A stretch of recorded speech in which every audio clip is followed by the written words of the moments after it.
Produced by Mr. Darko Beats. What's good? What's up, New York? This is the Post 90 podcast, episode 170, with myself, Justin, and co-host Adam. A ton to talk about. We're very excited for the new season. Obviously, it would be tough to go straight into a new season without at least touching base on the end of the previous season. I know for us, it kind of felt like we needed just to take a little step away. Ultimately, you kind of have to hold your hands up and say, you're proud of the team for progressing to that point to begin with, despite all of the injuries and bumps in the road on that journey. But looking forward to this season, there's a lot to be excited about. There's a lot of off the field things that we can talk about in terms of transfers and new front office employees and things like that. Where did you want to kick it off? I mean, it was quiet for a while, and then it feels like we hit January or mid-January, and everything kind of kicked off. We had Todd Dunivant come in, replace David Lee.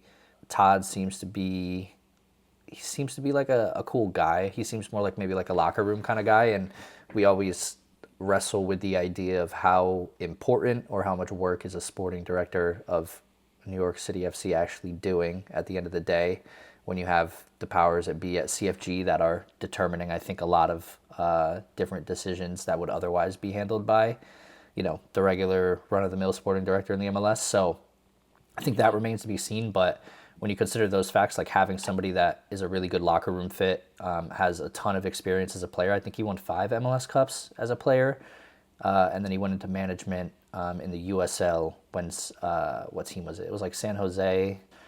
Got to the Open Cup finals, which was pretty historic for them. So he has like a little bit of a resume as a sporting director, nothing too crazy, but like David Lee didn't have a crazy resume either when he came to us. So I think there's room for him to grow with us. Maybe he makes a name for himself here and goes on elsewhere and does stuff, but we're going to have to see. Him and Pascal say they are going for a 9. Like a 9 is what we're searching for at the moment. So that by far is going to be his first decision. And when you're bringing in a 9 in general for your team, like that is a primo decision. Like that is one of the most important decisions that you have to get right. So he will be tested early in that role. And it kind of brings back the point of more events that happened in the previous season where we had a sporting director that left and didn't want to see his project meet its end, which I can't speak to how the locker room may have taken that piece of information, but obviously we're looking forward to Todd and the decisions that he can make. The number 9 role is, it's make or break. It was our make or break in our previous season. And just kind of looking at some of the preseason games this year, it is our make or break. Not the best record. You don't want to put too much weight into things like that. Another part of the Todd hire is it kind of adds a lot more hype to this Galaxy game. I believe he was a previous Galaxy player. You have obviously Haak playing against NYCFC for the first time, which we'll get into.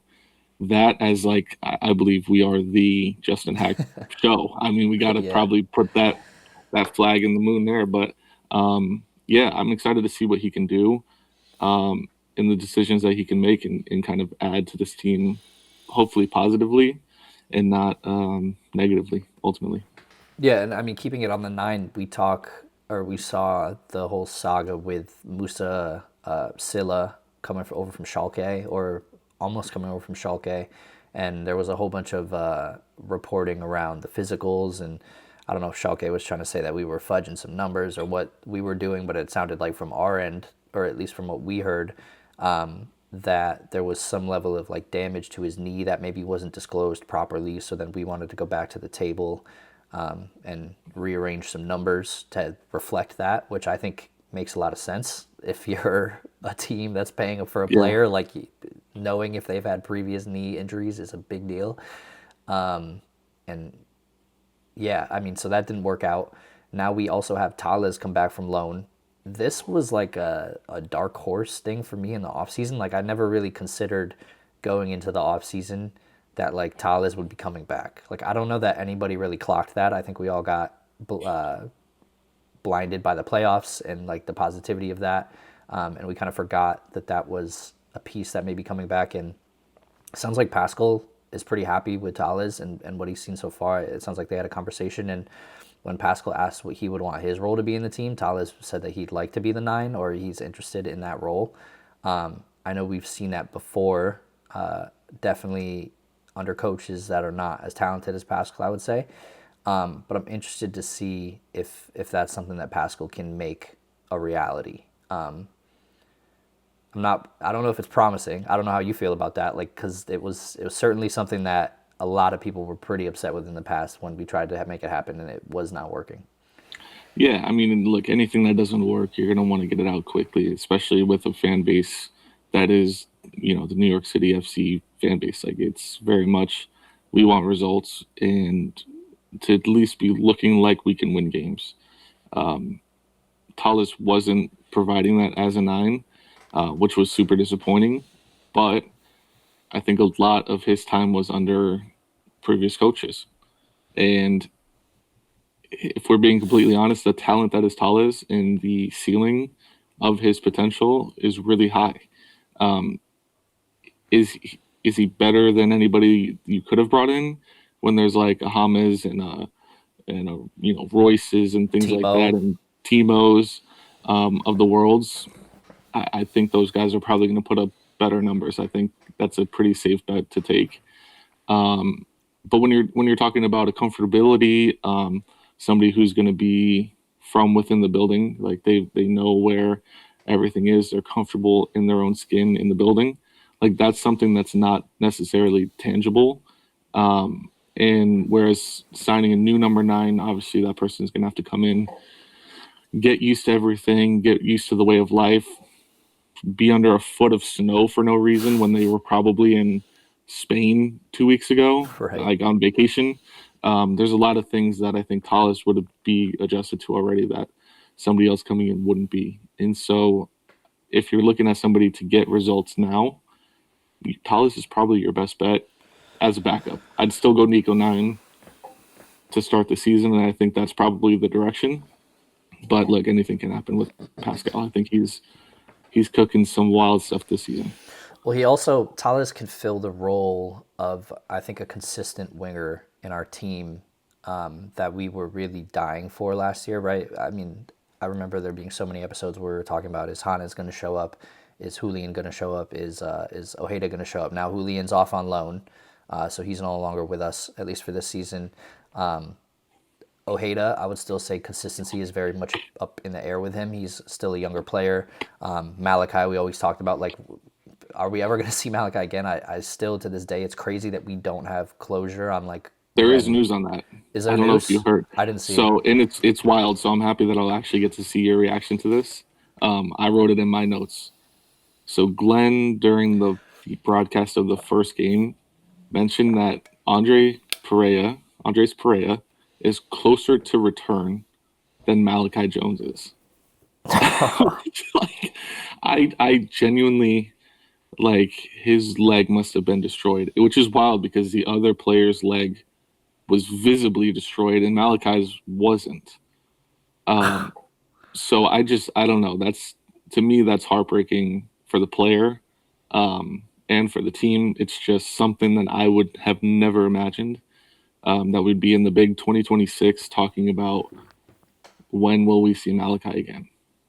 Because this is a 2024 injury, I believe. It wasn't just 2024. Wasn't it like June, or it was April or June 2024? Like pretty early 2024, I want to say. I mean, it could be wrong. It could have been 2023 for all we know. Like, honestly. I think it was like May 2024. It was like mid-season 2024. I know because we were at the game. It was against New England at Yankee Stadium.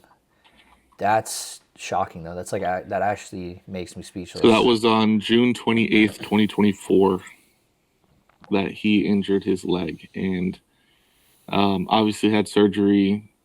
Then beginning of last season, surgery again. And at this point is still not closer to return than a guy, compared to a guy who we saw ACL 2 months ago. No, he snapped his leg. Oh, broke his leg. He snapped his leg. Yeah, right at the second game of the playoffs. Yeah, 3 months ago, 2.5 months ago. Yeah. So, I'm no doctor, but that obviously doesn't seem right. and there has to be deeper issues with maybe, infection or whatever it is, or building back the muscle in the leg. Obviously, if you have a broken leg, you get surgery, then a year later you have to do it again. Your muscles are probably pretty slim at that point. So I don't I even. don't know, That is actually crazy. but I And, felt that was definitely important to note. and this is a weird one too. I mean, we don't get a ton of transparency from the club, but I feel like all of us as a unit, especially in the media, like we feel like transparency has gotten better since 2015. Like it used to be really bad, and it got a little bit better, and then I think it fell off again when we got like removed from the locker room. But we feel like it's kind of back on the mend a bit. But this is like a thing where we've never gotten transparency really on anything about like why it's so bad, what's going wrong. I guess part of that is like you want to give Malachi the ability to have some privacy related to the injury, which I'm Yeah, understanding of. But like even if you say that, like then I'm cool. Then I won't bother you again about it. Like I'm cool to respect that. But it's just really weird because he was such a promising player, and it's sad because now even I don't know at this point what's the likelihood that he comes back and he is what percentage of what we saw on the field. Like is his cap now like 80% of what we saw on the field? Can he even be the same player? I don't know. It's just really sad because now yeah, he was like what 18 at the time or 19. Now he'll be 20 or 21, and he's done yeah. no progressing Live in terms ball. of skill or live ball. Yeah. And you lose the muscle atrophy that you were talking about.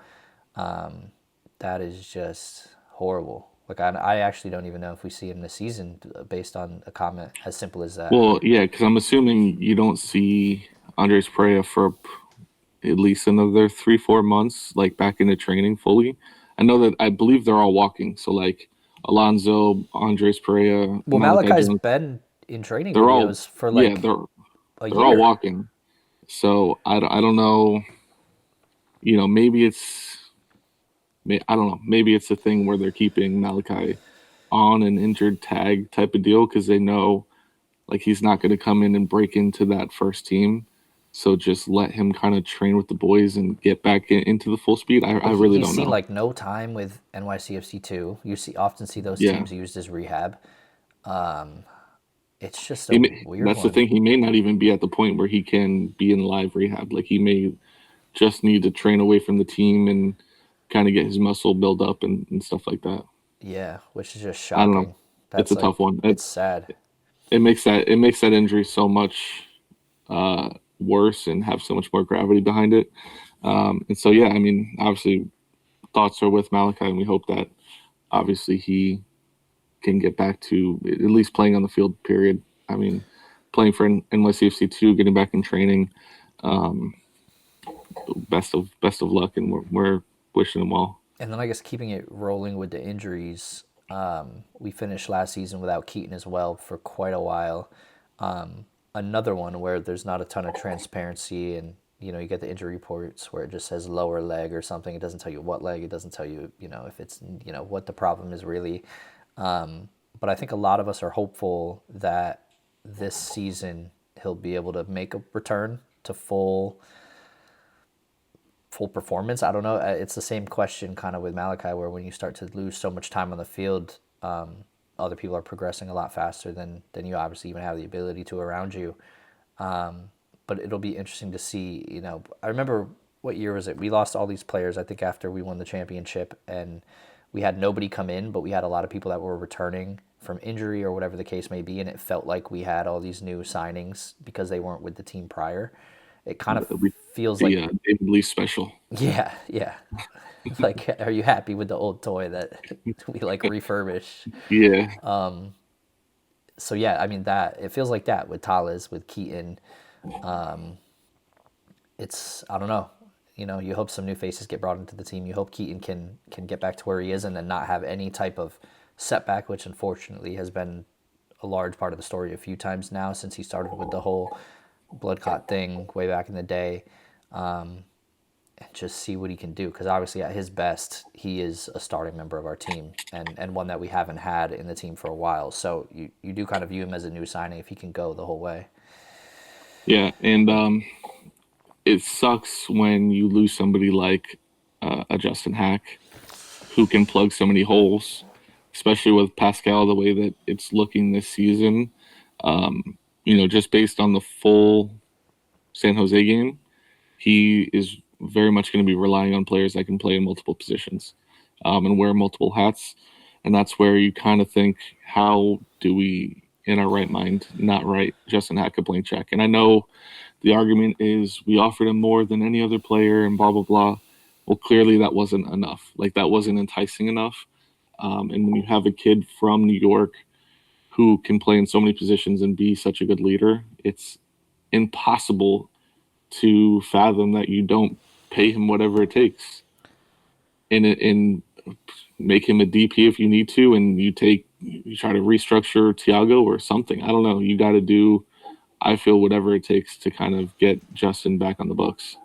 Yeah, I don't even know how we're NYCFC without Justin Haak. Like, I don't know how we got to that point. I know, obviously, not last season, but the prior season after we went out in the playoffs against the Red Bulls, he made some comments to the media that he believed he was a starting player. He didn't care if that meant it was here or if it was another team. He knew what his worth was. He knew what he thought he could bring to a team. And then we had the turnover with the coach. Pascal came in, and Pascal almost immediately, like even in that preseason last year, was singing his praises about his work ethic, his leadership, his attitude, and then he became one of two players on our team that played every single minute of the season, being Maxi Morales and Justin Haak, which is crazy. That's like a subtle flex for Maxi too at his age to do something like that. Yeah. But Haak being the other guy, after I think a lot of our fan base for a lot of years talked pretty poorly about him, talked down on him for his size, for his ability, for little moments that when he finally got the chance to get some minutes and he didn't make 100% the best of them, that he was kind of chastised for it. And then he came in and we became a team that could not function without Justin Haak in it. To the point where we would find a hole for him in the midfield, we would find a hole for him in the back line. You found a way to play Justin Haak regardless of where you had to put him. And I have no idea how you let him walk after that. After that performance of a season, how they're saying that we offered him more money than LA and he still walked. I don't understand that. Yeah, I guess his I don't understand that relationship either. with the club or with the front office specifically must have like degraded so far that he didn't care that he got a blank check, which also just seems weird to me because Pascal loved him. Like they were talking about when they bought in Kai, the new Australian, which we have to get to too. But they asked if he was like a Haak replacement because he played kind of a CDM role and had some history in the back line too. And Pascal said there's only one Justin Haak. Like, Yeah. Kai is great, but like, hey, we brought Kai in on like 400,000 or 500K, right? There is only one Justin Haak. So I don't know. I don't know how your relationship can be so good with the coach, but so poor with the front office that you get offered more money and you still leave. Yeah. I I don't wonder if know. it is just the fact of, he's obviously grown up in New York, been with the club his entire life in terms of playing ball. If it's really just the fact of like, I need a new challenge, I need to be in different scenery. Obviously, it's not horrible to be in California, 70 degrees in the winter. Like that, that's something that you can't really, put in terms of a dollar amount. And so, I'm hoping it's something like that. Just wanting to kind of get away. And obviously, yeah, I don't think his relationship with the front office is that good if it led to this. Because you I think of, yeah, I was go just gonna ahead. say I wonder like, and this is pure speculation, but remember at the beginning of last season, or maybe it was during the summer transfer window, there were rumors about him leaving to Europe, and Yeah. that didn't happen. Like, did we block a deal to Europe, and he is concerned if he balls out this year again, then he's stuck with us and he won't get to go Europe or overseas or whatever the case may be. I don't know, because he only I took a don't know. 1 year with Galaxy. Yeah. Well, and I think Galaxy also have a lot more eyeballs on them, just generally. That's fair. When you have, Ibras and Beckhams and things like that that have played at your club, obviously there's going to be a lot of eyeballs, and anything that goes on in LA is going to have a lot more eyeballs on it just for that simple fact. I would assume the El Trafico has more viewers on it as well. Like you're getting a ton of eyeballs on yourself, and I can see somebody's agent kind of looking at that and being like, you can attach yourself to this market, get paid a ton of money, be in a place where it's sunny for a year, and hopefully that materializes into a move to Europe or whatever it is, the next step forward. It just sucks. I wish it could happen here. I wanted to see like Hack when I'm looking at the stadium roster for the first season, like Hack was named number one. And I genuinely He could like have an armband on for stadium that's what I'm opening, saying. right? Like, bro, I just assembling a team for that season. What it was, Hack was the only name that I Hack, was. Tavon, like these homegrown players that have run trophies with us in the academy. Those Like were names I they're didn't from even New York. consider. I'd never considered them not being on it outside of a big move to Europe. Like Right. that was the only thing in the back of my mind being like, well, if Wolves comes and asks Justin Haak, do you want to be a starting center back in the Premier League? Like, obviously that's going to have to happen, right? If the front office lets him, I guess. Yeah, I suppose. I don't know. It's it's But crazy. looking forward to Kai. From obviously the limited amount of time that we've been able to see him play. Obviously, he makes his debut in a team where there's a ton of kids, so you can't really take too much from that. The last game with San Jose, I guess you can take a little bit from it. Just it seemed like he had more of the mind to get forward, essentially. Like he was taking more liberties to kind of get into the midfield and insert himself into the game in that way. But I also think generally it seemed like Pascal wanted things to be very, very fluid. You saw O'Toole in the midfield and then dropping back to left back. You saw Hannes on left wing dropping back to left back as well. It just seemed super fluid, and I couldn't really track it too well. But Kai looks to be good so far. Who was Thiago's partner in the back on the last game? I didn't see. In San Jose, Yeah. it was Kai. Oh, it was Kai. Okay. So Kai was back there. You had Gustavo on the technically left back, but with how fluid it was, Kai would push into the midfield. Gustavo would drop to essentially be a pair with Thiago, and then you'd have O'Toole floating from like midfield to left back. But then depending on the shape of the other team, sometimes Hannes would come back. It was very fluid. So much I was only really watching the back line. I didn't watch the front three as much because of how fluid that back line was with the midfield. Yeah. I mean, yeah, if Kai can be half of what Hack was, then I guess he's like a serviceable player. And he's not afraid of a tackle. Like he blew through a dude's legs. Like, I don't know. I think Didn't we we lost Aiden for a playoff game too, right? It was yellow card trouble or whatever. Yeah, so Aiden was out with yellow card, and I don't think I think today, or not today, yesterday was the only game in the preseason that he's played. And so I think because there's some question about maybe him and Kai being called up for Australia or something like that. So I don't know. I think there's definitely a player there in Kai. We're going to obviously need to see a little bit more than the little blips of Coachella ball. But look, I mean, we're looking at 7 days until our season opener in LA. Doesn't it feel? I feel like we might be off for a rough start this season. Oh yeah, I think You were sharing the schedule with me, and we're like going through Murderers Row, like the first 5 games. But beyond that, I was thinking about this season earlier today. Doesn't it feel like our first team has played a lot less together in the preseason than they have every other year? Yeah, this was, I believe, the only game that I would call like full strength. That has like not been the case every other year, right? Yeah, but I wonder if that's like availability or whatever that is, or Pascal, I think, has been more into like seeing what he has in preseason. Like I believe that was the case last year as well. It's just I don't know. Yeah, this is the only game that I would call full strength, And like I said, we have a game, the season opener, in 7 days, which is a big, massive game in LA versus the Galaxy. Who do you think Hack clears out first? Maxi probably. Maxi probably blows through them.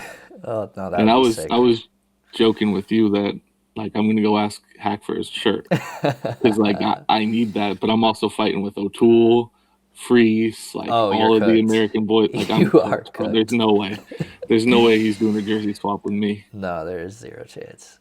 Oh man, that's gonna be horrible. Yeah, if there's a market for Hack yellow card, I'm willing to put my net Hey, worth on it. maybe the California books are different, and I can get the line out there. I don't know. You gotta let me know if that's the case, because I'm willing to put too much money on it. Yeah, no, that'll be an interesting one. The revenge game for Hack. Damn, I really can't see how we win that one, knowing that you have that demon in midfield. We're done. But it'll Or be wherever interesting. they decide to put him. Yeah, I don't know.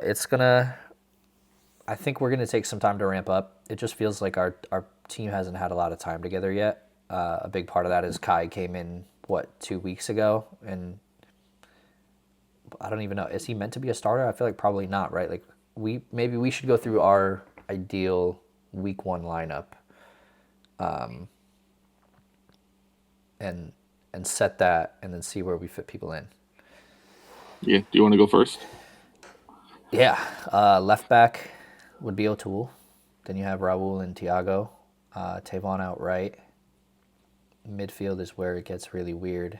You would have Maxi in there, I guess, right? Like Maxi is just the Iron Man. Like he's good to go for another season. You have Maxi. Did Keaton play in the preseason? Yeah, he played some minutes here and there. So you have Maxi, Keaton, Aiden, and then up top you go left wing Tales. Tala's over Hannes. I think so. I want to see what he could do. I do. I have to be fair. Right. For all the hate that Tales has gotten, admittedly on this show, I'll be the first to say it, and across the community, I am interested to see what he can do. A year mature Tales, give him the go. But then you put Hannes on right, and it fixes itself anyways, and you have Nico at the 9. Okay. I don't hate that. I don't think mine would be too far from that. I think if I was predicting with what I truly want versus just trying to be right so I can What you flex think will that. happen, yeah. Yeah. I think what I would want, is to see Tallis play. I think he brings an excitement to the team that I don't believe is there currently, outside of like a Nico in terms of the attack. So yeah, I would love to see Tallis go in there and kill it. Like that's 100% good for everybody in New York. It's good for Tallis. It's good for his career. But you mentioned it earlier too about Tales, which I think is worth calling out, is the reason why it's important to start him soon is because if it doesn't work, then we need to find out now. Right. Yeah. And While then, the window is right. Yeah. Yeah. We figure it out early. But yeah, no. What I think will happen is pretty close to the San Jose lineup. I think what it's going to be is Hannes on the left, Nico down the middle, and Ojeda on the right. I think you're going to have Maxi, O'Neal, and O'Toole in midfield. And I think you're going to have Gustavo as that like left center back / left back. You're going to have Kai left center back. You're going to have Thiago in the right center back role. And then obviously Tavon Green is going to be the right back. And you have Matt Freese in goal. You're going out on a limb with that Matt Freeze call right there.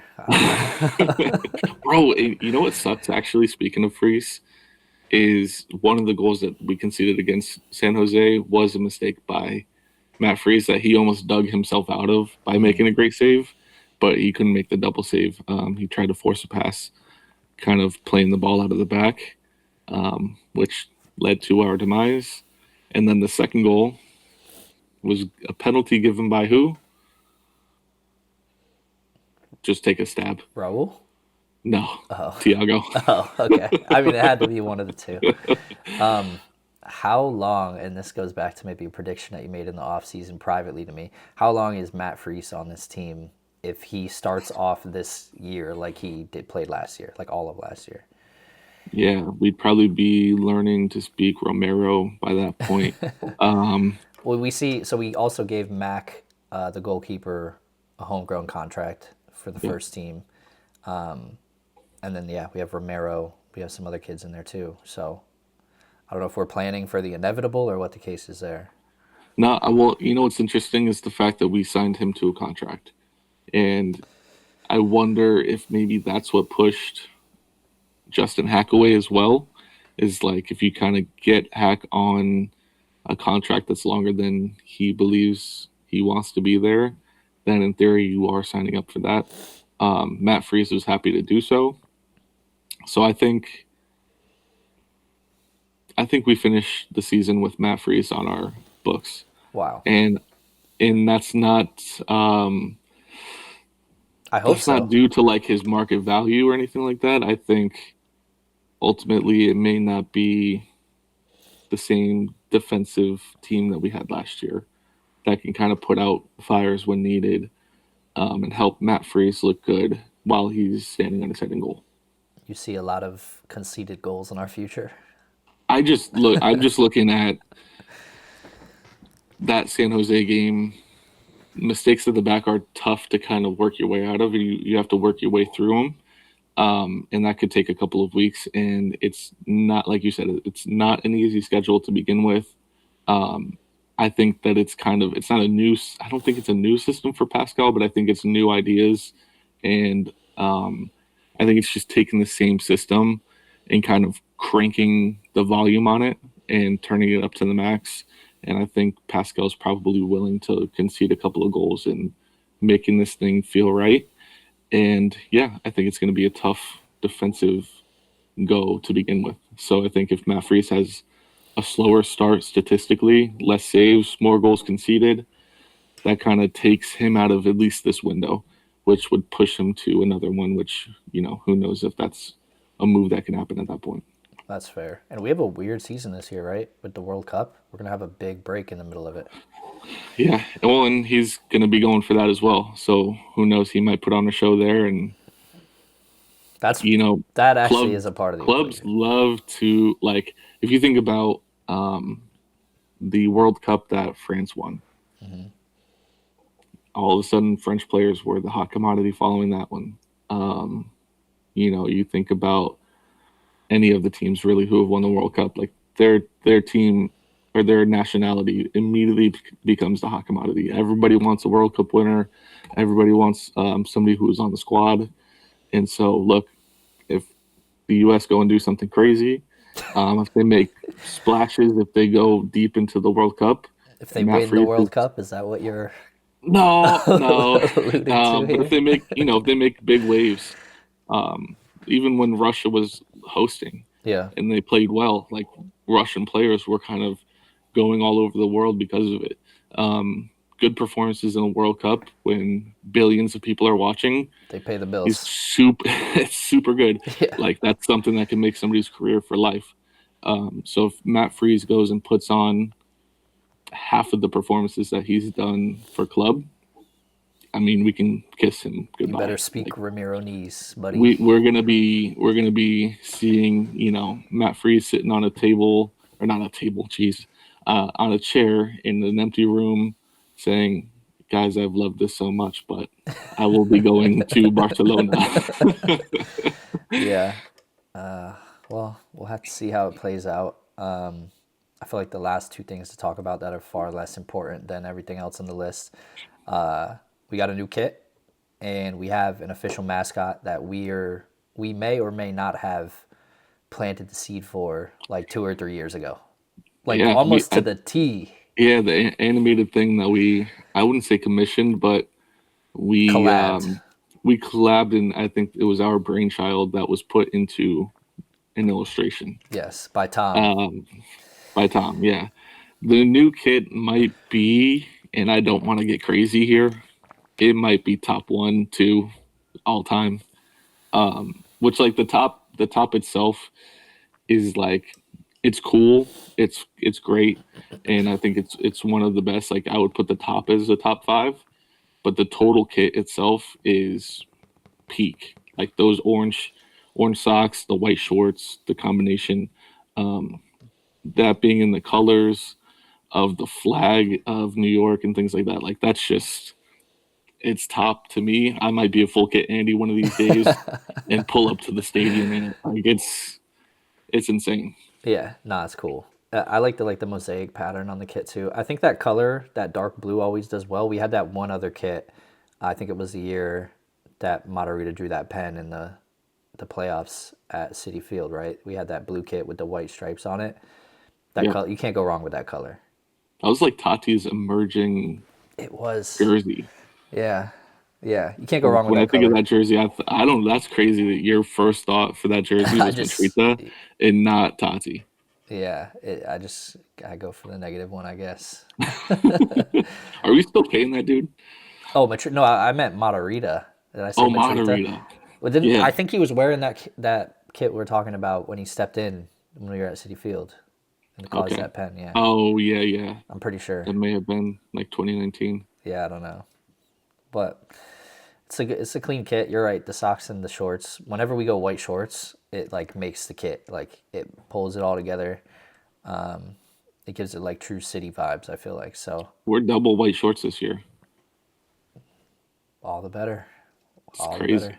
Yeah. So the mascot. There's not much to say about it. I haven't seen a lot of people hate him, but I know before a lot of people did not like to claim the pigeon thing. So I wonder if a lot of people are like Yeah. upset about that. Well, I think like a bear pigeon would have been whack.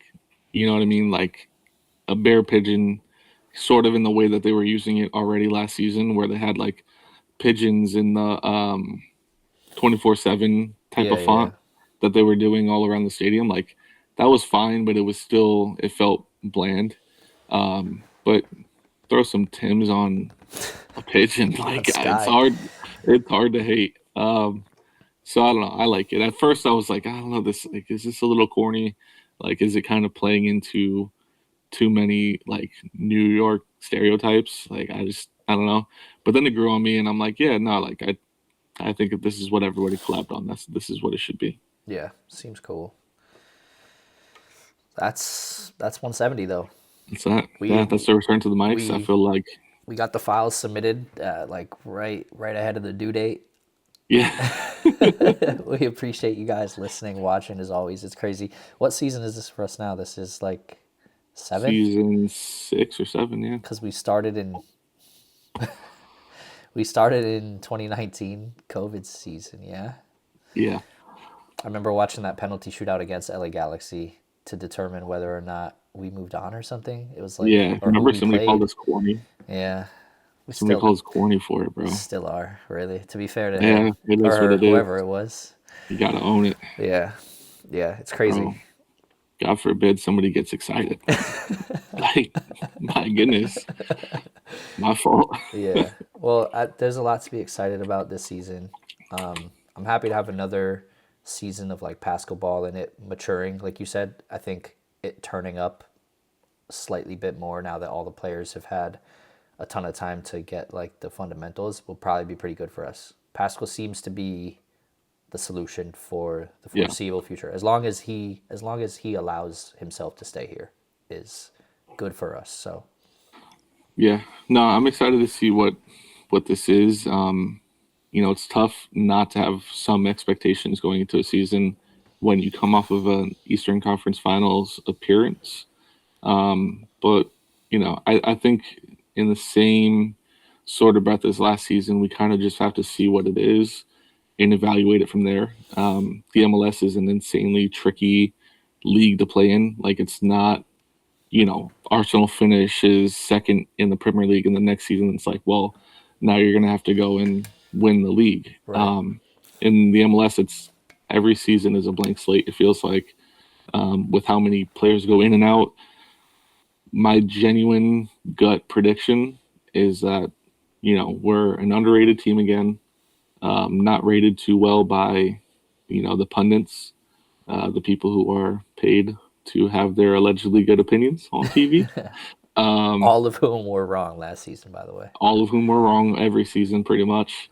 And I think we'll be a playoff team that makes some waves, whether that be another final appearance. I don't know. But this team is a playoff team. I'm aligned with that. I feel the same. I don't know. I don't know that we get to the Eastern Conference Finals. That seems like a big task at the moment, but got to see what Todd can do on the business side of things for us. That I think will be a big factor. Because I'm getting sick of just the praying that the 9 will fix itself, Yeah. or that the 9 will come back in Alonso at some point, and we hope that he is the same Alonso, which I think he probably can be. To be fair, he doesn't have like a history of this thing, but we gotta go out and make things happen ourselves. We can't just you gotta make your own luck. You can't just hope things work out. So I think that's the biggest thing working against us is the fact that like you can play next man up for 2-3 games and make a run. It's tough to do next man up for a full season. Right. In playoffs. You know what I mean? So, buckle up, strap in, maybe a long one, maybe a rough start to the season, like we mentioned. At the end of the day, we're all Blues and we love this team, and we're looking forward to 2027, really. Yeah. That's the thing that everyone should keep their mind on. Yeah. Perfect. Well, that's 170. We've got live MLS soccer in 7 days. Seems fucking crazy, but we'll see how it goes. You'll be there? I'll be in LA for the Galaxy season opener. Best of luck. Excited to see that. I'm mostly excited. I'm not gonna lie. I've been eating well.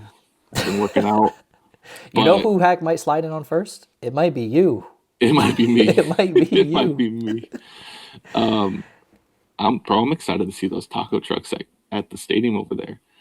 Bro, they have like a whole, it's like a wing of their stadium is just food trucks. We got to take notes. We got to take notes for the new stadium. That's what I'm saying. So I'm excited. I'll be out there. If anyone else is in LA, find me. I'm hard to miss. Pull up on me respectfully. And come on Blues. We did the thing again, another season 6 or 7, whatever it is. Forgot to plug it in the beginning. If you're listening this far, obviously you don't hate listening to these two idiots talk about ball. So drop a like, hit subscribe if you want to see us every single week following the games. So we'll see you guys next week. That was 170. Yeah. Peace. See ya. Produced by Mr. Darko Beats.